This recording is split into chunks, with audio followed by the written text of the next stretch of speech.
Hi, I'm Brandi G, the Community NP. And I'm Brandi B, the Community MP. And today we're going to talk about generalized anxiety. Okay. So, B, tell me what is generalized anxiety? So the definition is excessive worry and anxiety that's difficult to control. It causes significant distress and impairment and occurs on more days than not. And it lasts at least 6 months. What are the risk factors? All right. Some of the risk factors for anxiety is trauma, such as abuse. What kind? It can be any type of abuse: physical, mental, sexual, social abuse. Any type of abuse can cause anxiety. Okay. Illnesses. If someone in your family is ill, or if you're ill, sometimes you can get anxious and you can exhibit anxiety. Yeah, especially if it's like cancer or something like that. Something that people typically die from. Yes. Stress, family, finances, work, teenagers. Yes, kids can cause anxiety. Yeah. Different personality disorders also may cause anxiety. What are some other ones? Like mental health problems, like bipolar, depression, schizophrenia, that puts you at increased risk. If you have a family history, of course, any like smoking, cigarettes, drug use, or alcohol use, that puts you at increased risk. And then a lot of times people experience anxiety if they have like a major life-changing event, like divorce, death in the family, birth of a baby. So yeah, that's pretty much the things that will put you at risk. And then some of the symptoms that you experience are... Before we start the symptoms. Okay. Question. Both of us have experienced anxiety at some point in our lives. So you tell me some of the symptoms you experience when you experience anxiety. I actually have anxiety pretty severe. I've had a couple panic attacks, but usually I have I feel like I'm short of breath. I feel like my heart races, and I don't know. I just feel like I'm not in control. Okay. So when I get anxious or when I have had anxiety attacks, I would have to say my stomach.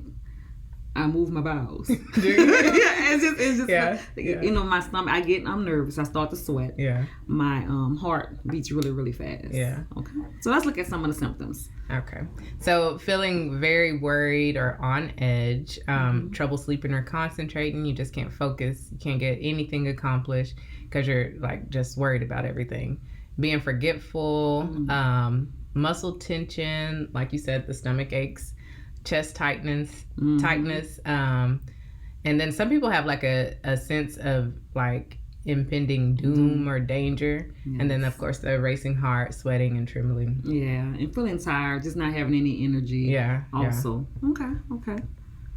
So there are several different types of anxiety. One of them is separation anxiety. Yeah. So you can see this with kids and their parents. I know I experienced separation anxiety when my daughter went to college. Yeah.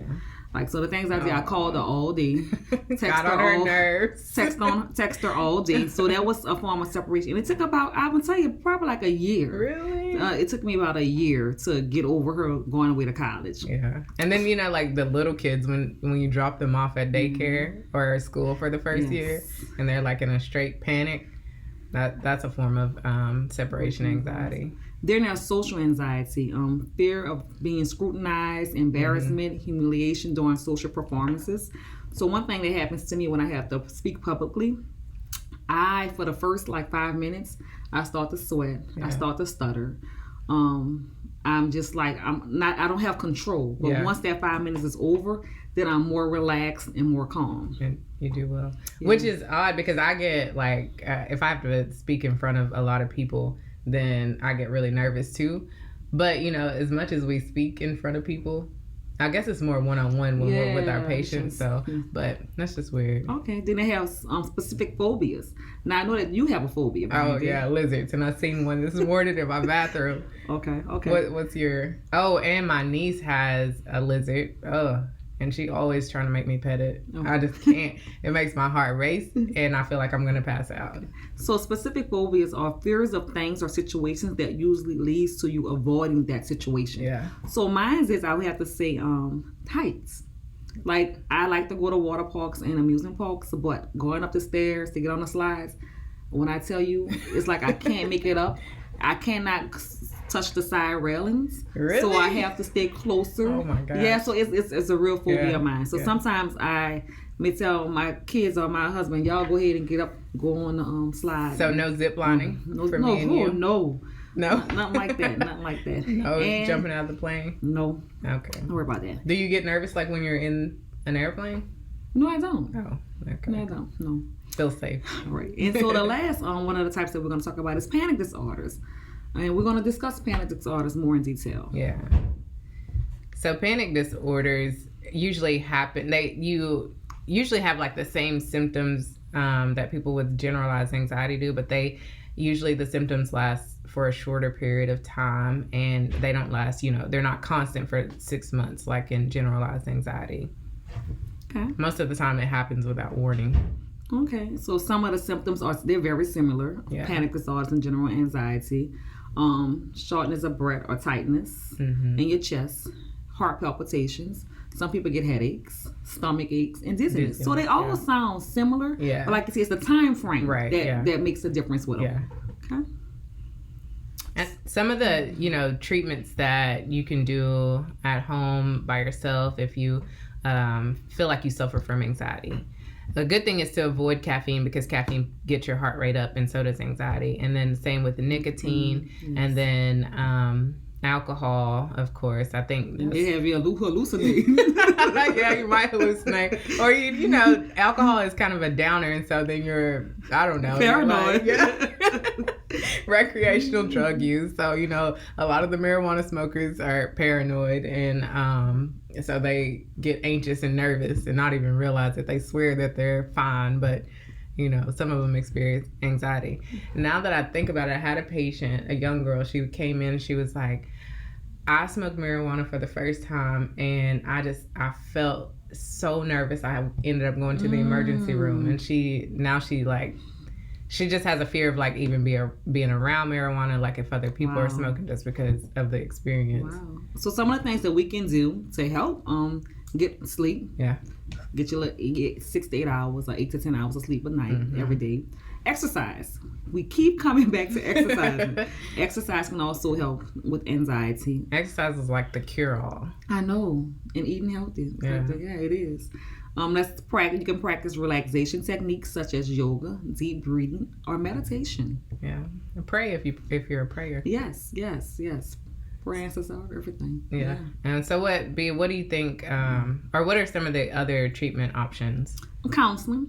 Cognitive behavior therapy, medications, of course. You always want to ask your primary care doctor about any medications. Yeah. You can see your PCP or a mental health provider. So yeah, and don't self-medicate for sure. But one of the things that we get concerned about with like all mental health conditions is the increased risk of suicide and suicidal thoughts. And so we just recommend, if you have those thoughts, or if you know somebody that's having thoughts of suicide, then, there's the suicide prevention line. The number is 1-800-273-TALK. Also, you can always go to the emergency room, or let your primary care provider know what you're going through. Okay, I think that was really good. Yeah. For general anxiety.